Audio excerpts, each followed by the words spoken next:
ایک آیت ہے اللہ تعالیٰ فرماتا انما حرم علیکم المیتۃ والدم ولحم الخنزیر وما اہل بہ لغیر اللہ. 4 چیزوں کے حرام ہونے کا ذکر یہاں پر قرآن میں آیا ہے. اللہ فرماتا ہے بے شک اللہ تعالیٰ نے تم پر حرام کیا ہے مردہ کھانا. مردہ کھانا اللہ حرام فرمائے. مردہ کوئی بھی جانور، وہ چاہے حلال جانوروں میں مرغی ہو، مرغا ہو، بیل، بکری، یہ سب جو بھی اگر مر گئے تو ان کا کھانا حرام ہے. اور خون والدم، اللہ فرماتا ہے خون کا کھانا تمہارے لیے حرام ہے. ولحم الخنزیر، اور سور کا گوشت، اس کا کھانا حرام اللہ تعالیٰ نے فرمایا. وما اہل بہ لغیر اللہ، اور جو اللہ کے علاوہ کسی دوسرے کے نام پر چھوڑے گئے ہوں، کسی بھی نام پر اللہ کے علاوہ دوسرے نام پر ذبح ہوا ہو، دوسرے کے نام پر چھوڑا گیا ہو، تو ایسا جانور کھانا بھی آپ کے لیے اللہ نے حرام فرمایا. 4 چیزوں کا ذکر آیا ہے اور ان کے نقصانات اتنے زیادہ ہیں. میں آج سوچا تھا اسی پر آپ کے سامنے گفتگو کروں کہ خنزیر کے گوشت کو حرام کیوں کہا. کبھی آپ نے ریسرچ کیا ہو تو معلوم ہوگا خنزیر کے اندر جتنی شہوت ہے وہ دنیا کی سب سے غلیظ، وہ ایسا جانور ہے غلاظت میں رہتا اور غلاظت کھانا اس کے لیے نارمل چیز. اور جس جانور کو بندہ کھاتا ہے اس کی حرکتیں اس کے اندر آنے لگتی ہیں. اسی لیے انگریزوں میں شہوت زیادہ ہے، وہ عیاش اوپن رہنے والے. خنزیر کا اور سور کا گوشت کھانے کی عادت وہاں بہت زیادہ ہے. اب مسئلہ ہمارے لیے یہ ہے کہ اللہ تبارک و تعالیٰ نے جن چیزوں کو حرام فرمایا وہ چیزیں دنیا ہمارے سامنے پروس رہی ہے اور تمہارا بچنا اتنا مشکل ہو گیا ہے. میں سوچتا ہوں کبھی کبھار لوگ آج ہلکے میں لیتے ہیں کھانے پینے کی چیزوں کو، جو بھی باہر دکھا اس کو آرڈر کر لیا اور کھا لیا.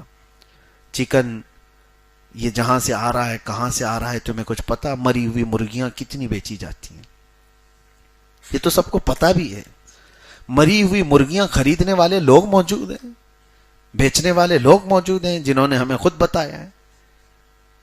اور یہ راستے پر بکنے والی بہت ساری چیزیں ہیں. لوگوں کو ایسا لگتا ہے چکن فرائیڈ رائس، چکن شاورما، بس یہ زبان کی لذت ہے جو اس کو حرام کاریوں پر ابھارتی. اور جب حرام لقمے اس زبان سے اندر جاتے ہیں تو یہاں تک فرمایا گیا کہ انسان کے اندر بے حیائی اور برائیاں بڑھ جاتی ہیں، اور یہاں تک کہ قریب ہوتا ہے کہ وہ کفر اور اسلام کے بیچ میں آ جاتا ہے. وہ ہر گناہ کو، ہر برائی کو ہلکے میں لینے لگ جاتا ہے. کیوں؟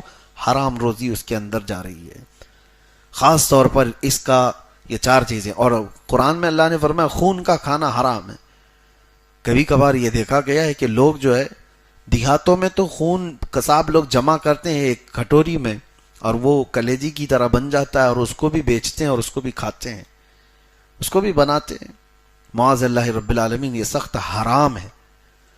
اور یہ تو چلے آپ کو گھن لگ رہی ہے کہ لوگ کیسے کھٹوری میں خون کو جمع کر کے اس کو کلیجی کی طرح بنا کر کھا لیتے ہیں. لیکن بسا اوقات یہ دیکھا گیا ہے کہ گوشت کے اندر بھی خون لگا رہ جاتا ہے. چکن میں بھی، مرغی کے گوشت میں بھی، اور کئی گوشت میں بھی ایسی کہ ذبح کرنے کے بعد جو بہہ گیا خون، لیکن کچھ خون جمع رہ جاتا ہے اگر وہ کافی بڑی مقدار میں، اور ویسے ہی اس کو پکا لیا تو اس نے حرام پکایا ہے. عورتوں کو بھی چاہیے کہ خوب اچھی طرح سے گوشت کو دھلا جائے کہ وہ بچے ہوئے خون کے اثرات بھی اس کے اندر نہ موجود ہو. 2 چیزیں ہو گئی، خون کا اور مردار کا. اور خنزیر کا گوشت، اس کو آج اتنا عام کر دیا گیا ہے یورپ میں، ویسٹرن کنٹریز میں اس کو عیب بھی نہیں سمجھا جاتا، پورک. اور اس کو الگ الگ کوڈ کے ذریعے سے دنیا بھر میں پھیلایا جاتا ہے. اب اس کی چربی کا الگ استعمال ہے، اس کی ہڈیوں کا الگ استعمال ہے، اس کی جلد کا، اس کی اسکن کا الگ استعمال ہے. تو خنزیر کا استعمال، اس کی فارمنگ دنیا میں سب سے زیادہ کی جاتی ہے. چکن کی فارمنگ تو بہت بعد میں کی جانے لگی، لیکن خنزیر کی، سور کی فارمنگ بہت پہلے سے ہو رہی ہے. اور اس کو بہت بڑے پیمانے پر اس کی فارمنگ ہوتی ہے اور اس کو پروسا جاتا ہے. حضرت سیدنا عبد القاہر بغدادی رضی اللہ تعالیٰ عنہ، آج سے تقریباً 700 سال پہلے کے بزرگ ہیں. ان کی کتاب ہے، انہوں نے بہت سارے آگے کی باتیں ہیں جس کو آپ سمجھتے ہیں بھوشمانی کہتے ہیں. کچھ علماء نے اپنے علم کے ذریعے سے، کشف کے ذریعے سے پریڈکشن کیے ہوئے ہیں. اس میں سے حضرت عبد القاہر بغدادی کی بات میں پڑھ رہا تھا. انہوں نے کہا کہ ہند کے مسلمان ایک وقت آئے گا جب وہ خنزیر کھایا کریں گے. حیرت ہوتی ہے.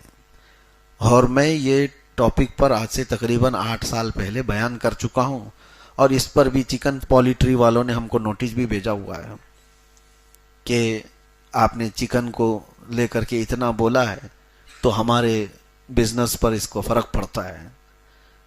تمہارا حرام بزنس گیا بھاڑ میں. یہ جو مسلمانوں کو جس چیز سے تم پروس کر کے اس کے خلاف بولنے پر تم کہتے ہو کہ ہمارا بزنس نقصان میں آئے گا، فلاں ہوگا، ایسی تو چیزوں کو ہم زندگی بھر بیان کرتے رہیں گے. ہم ہے ہی اس چیز کے لیے کہ مسلمان کو حرام کھانے سے بچائیں. کئی ایسے علاقے ہم نے سنے پیزا اور برگر کے، وہاں پر خنزیر کا گوشت اس میں عام طور پر پروسا جاتا ہے. ہونا کیا چاہیے؟ اب آپ ڈرے تو ہیں، لیکن میرے عزیزو اتنا احتیاط رکھو اپنے کھانے پینے میں، اتنا احتیاط رکھو کہ باہر کے کسی بھی سورس سے آنے والی چیز بغیر تحقیق کے آپ نہ کھائیں. جب تک آپ کو اس کے حلال ہونے کا یقین نہ ہو تب تک آپ نان ویج کو نہ ہاتھ لگائیں. آج کے دور کی آپ کے لیے سب سے بڑی ضرورت ہے. ایک بار کسی کے پیٹ میں حرام لقمہ جاتا ہے تو اس کی نسلوں پہ بھی اثر کرتا ہے. گھر تو گھر، اس کی نسلوں پہ بھی اثر کرتا ہے. بے ادب بچے، بدتمیز بچے پیدا ہوتے ہیں. رزق حرام ہوتا ہے. تو اس چیز کا لحاظ رکھیں. کھانے پینے میں ہمارے حلق سے اترنے والی چیز، گوشت کھانا واجب اور فرض نہیں ہے. فرض نہیں ہے. ہاں بغیر اس کے زندہ بھی رہ سکتا ہے آدمی. تو جہاں ایسی نوبت ہے، کسی ایسی جگہ پر آپ گئے ہوئے ہو جہاں آپ کو لگتا نہیں ہے کہ یہاں حلال طریقے سے ذبح ہوا ہو، تو آپ کو ضروری نہیں ہے کہ فرض اور واجب ہے کہ گوشت کھا ہی کے رہوں گا. لوگ اتاولے ہو جاتے ہیں کہ یہاں یہ نان ویج نہیں مل رہا ہے تو کیسے چلے گا. کیوں نہیں چلے گا؟ کیسے نہیں چلے گا؟ کچھ لوگ بیڑی سگریٹ والے جو بولتے ہیں کہ نہیں 1 گھنٹے بھی نہیں رہ پاتے ہیں، میں ان سے پوچھتا ہوں پھر سحری سے افطاری تک کیسے رہتے ہیں؟ بغیر اس کے رہتے ہیں. نظام تم نے دماغ میں بنایا ہے. اللہ نے جسم کو ایسا بنایا ہے کہ تم چاہو تو اس کو اپنے ہاتھ میں رکھو. تم جس طرح سے اس کو ٹریننگ دیتے ہو یہ جسم ویسا ہی قبول کرتا ہے. تو کھانے پینے میں احتیاط یہ بہت ضروری ہے. اور اخیر میں اللہ نے فرمایا وَمَا أُهِلَّ بِهِ لِغَيْرِ اللَّهِ، اور جو اللہ کے علاوہ دوسرے کے نام پر چھوڑے ہوئے جانور ہیں ان کو بھی کھانا حرام ہے. اب یہ آیت جو ہے اس کو کچھ وہابی لوگ ہمارے اوپر بھی فٹ کرتے ہیں. کہتے ہیں دیکھو قرآن میں یہ فرمایا گیا اللہ کے علاوہ دوسرے کے نام پر چھوڑے ہوئے جو جانور ہیں ان کو کھانا حرام ہے. تو سنی لوگ غوث پاک کے نام پہ بکرے چھوڑتے ہیں، غریب نواز کے نام پر بکرا ہے. یہاں میں آپ کو بتاؤں فرق کیا ہے. کفار و مشرکین کے بارے میں یہ کہا گیا ہے کہ جب وہ ذبح کرتے تھے تو اپنے دیوی دیوتاؤں کے نام پر بلی چڑھاتے تھے، ان کے نام پر کاٹتے تھے. اس کی حرمت قرآن میں بیان کی گئی. اگر کسی بکرے کو بزرگوں کے نام پر ایسی چھوڑا گیا ہے تو صرف اس کو نسبت دی گئی ہے، لیکن جب ذبح کیا جاتا ہے تو بسم اللہ ہی. ہاں کبھی غوث پاک کا نام لے کر ذبح نہیں کریں گے. غریب نواز، ارے ہم تو حضور صلی اللہ علیہ وسلم کا نام لے کر کے بھی ذبح نہیں کر سکتے، کسی کا نہیں. ذبح کرنے کے لیے صرف اور صرف اللہ کا نام. تو آیت میں اللہ نے یہ بیان فرمایا ہے جو اللہ کے علاوہ دوسرے کسی کے نام پر ذبح کیے ہوئے ہوں، حلال کیے گئے ہوں، حلال کر مطلب ذبح کیے گئے ہوں، ان جانوروں کا کھانا حرام ہے. اور بیچارے کچھ لوگوں نے ہمارے اوپر فٹ کیا ہے. غوث پاک کے نام پر یہ لوگ چھوڑے ہوئے ہیں، غریب نواز کے نام پر چھوڑے ہوئے ہیں. ان کو پتہ نہیں ہے یہ خود بھی جو ہے اگر اس طرح سے دیکھا جائے تو بکرے تو بہت سارے لوگوں کے نام پہ چھوڑے ہوئے ہیں. اب مثال کے طور پر کسی نے خرید کر آپ بکرا خرید کر کے لائے تو یہ تو نہیں کہیں گے نا کہ ڈاکٹر کا بکرا ہے. یہ تو کہیں گے یہ تو احمد کا بکرا ہے، زید کا بکرا ہے، خالد کا بکرا ہے. نام تو دیا نا, جس کا بکرا ہے اس کا نام دیا.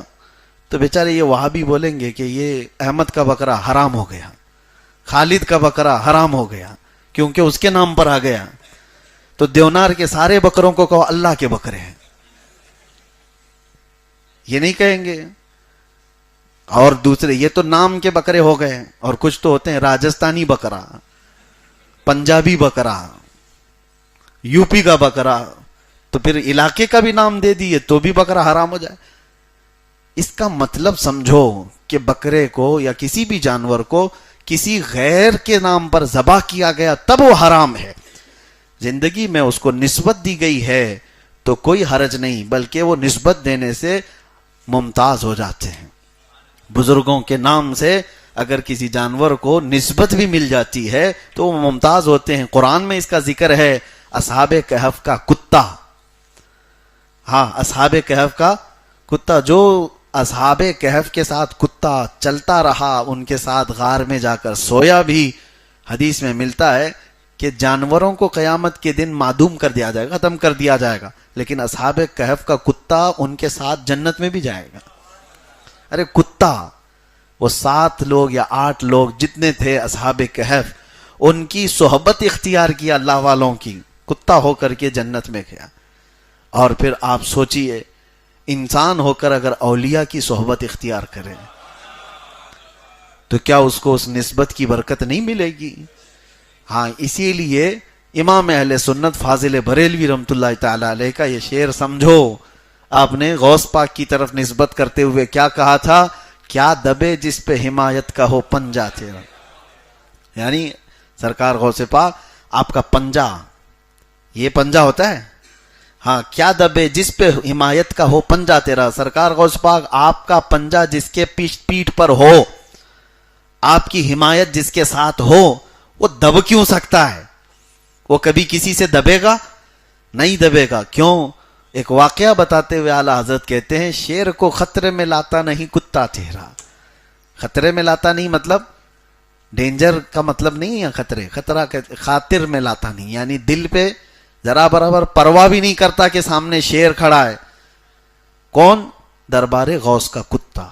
واقعہ تھا کہ آپ کے دربار پر ہڈیاں کھا کر پلنے والا ایک کمزور کتا سرکار غوث پاک رضی اللہ تعالیٰ عنہ کے ہاں, اور لنگر کا کھا کر کے پلتا تھا.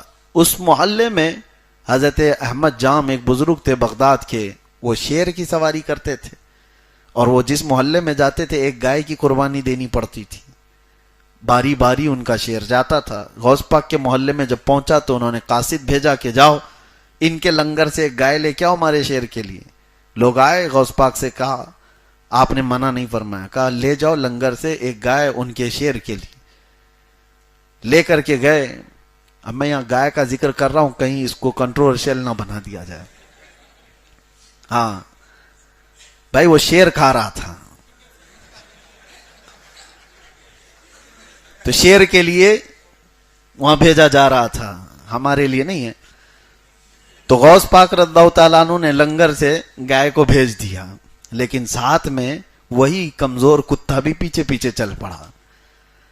وہ چلا, اور اس کے بعد جیسے ہی بھوکا شیر گائے پر جھپٹ رہا تھا, دم زدن میں دنیا نے دیکھا کہ یہ لاغر کمزور کتا چھلانگ لگا کر اس شیر پر حملہ آور ہوا اور دم زدن میں 2 ٹکڑے کر کے رکھ دیا. کبھی ہوتا ہے ایسے؟ شیر کو یہ کتا پھاڑ کر کے رکھ دیا. احمد جام جو بزرگ سواری کرتے تھے وہ کھڑے ہو گئے, دیکھنے لگے کہ ایک لاغر اور کمزور کتا میرے شیر کو شکار کر گیا. پھر پوچھا یہ کہاں کا ہے؟ لوگوں نے بتایا دربار غوث کی ہڈیوں پر پلتا ہے. اب یہی بات ہے, یہ نسبت کی بات ہے. تم یہ مت دیکھو کہ یہ کمزور ہے, لاغر ہے, یہ دیکھو کہ نسبت کہاں سے رکھتا ہے. ہم بھی اسی لیے فخر سے کہتے ہیں یا سرکار غوث پاک کی بارگاہ میں تجھ سے در, در سے سگ, اور سگ سے ہے مجھ کو نسبت. میری گردن میں بھی ہے دور کا ڈورا تیرا, اس نشانی کے جو سگ ہیں نہیں مارے جاتے, حشر تک میرے گلے میں رہے پٹا تیرا. اللہ تبارک و تعالیٰ یہ نسبتیں سلامت رکھے. تو آیت میں جو بتا رہا تھا اس میں 4 کا ذکر تھا کہ مردہ کھانا, خون کا کھانا، سور کا گوشت کھانا اور اللہ کے علاوہ کسی دوسرے کے نام پر ذبح کیا ہوا کھانا یہ حرام ہے۔ اس کی حکمتیں بہت زیادہ ہیں، وہ یہ شارٹ ٹائم میں بیان کرنا پاسبل بھی نہیں، ممکن نہیں ہے۔ بہرحال ان چیزوں سے بچیں، رزق کا خاص طور پر اہتمام ہو۔ آج کے دور میں دیکھ نہیں رہے لوگ پیشاب کی پولیتھین بیچنے پر آ گئے ہیں۔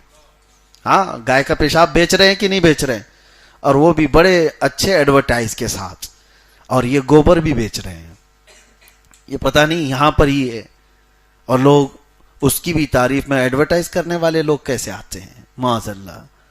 یہ اس کو دھارمک بنا کر کے جس طرح سے حالات ایسے بدل گئے ہیں تو کل کو ہمارے بچوں کے لیے یہ سب چیزیں کامن نہ بن جائیں، یہ سب چیزیں عام نہ ہو جائیں، اسی لیے ڈراؤ کہ حرام روزی کی طرف تمہارا ہاتھ بھی نہیں جانا چاہیے۔ اللہ تبارک تعالیٰ کہنے سننے سے زیادہ عمل کی توفیق عطا فرمائے۔